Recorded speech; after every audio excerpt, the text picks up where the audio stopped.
स्त्री आकर्षण से कैसे बचे। एक बार की बात है, महात्मा बुद्ध किसी गांव में रुके। गांव के लोग उनके दर्शन और उपदेश सुनने पहुंच रहे थे। कुछ ही दिनों में काफ़ी लोग बुद्ध के उपदेश सुनने आने लगे थे।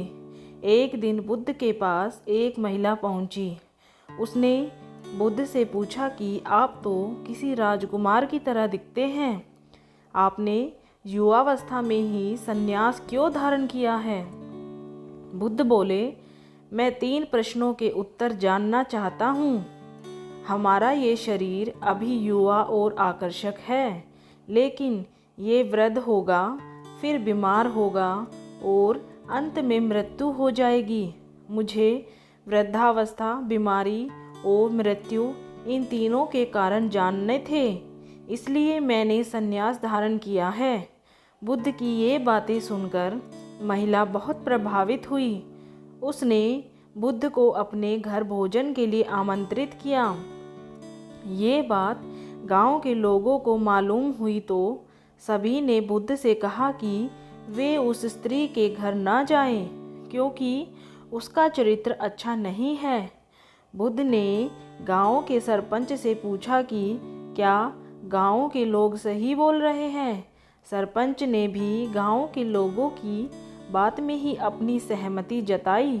तब महात्मा बुद्ध ने सरपंच का एक हाथ पकड़कर कहा कि अब ताली बजाकर दिखाओ। इस पर सरपंच ने कहा कि यह तो संभव नहीं है, एक हाथ से ताली नहीं बज सकती है। महात्मा बुद्ध ने कहा, सही है। ठीक इसी तरह कोई महिला अकेले ही चरित्रहीन नहीं हो सकती। इस गांव के पुरुष चरित्रहीन नहीं होते तो वह महिला भी चरित्रहीन नहीं होती। ये बात सुनकर गांव के सभी पुरुष शर्मिंदा हो गए। बुद्ध ने कहा कि अगर हम अच्छा समाज बनाना चाहते हैं तो सबसे पहले हमें खुद को सुधारना जरूरी है।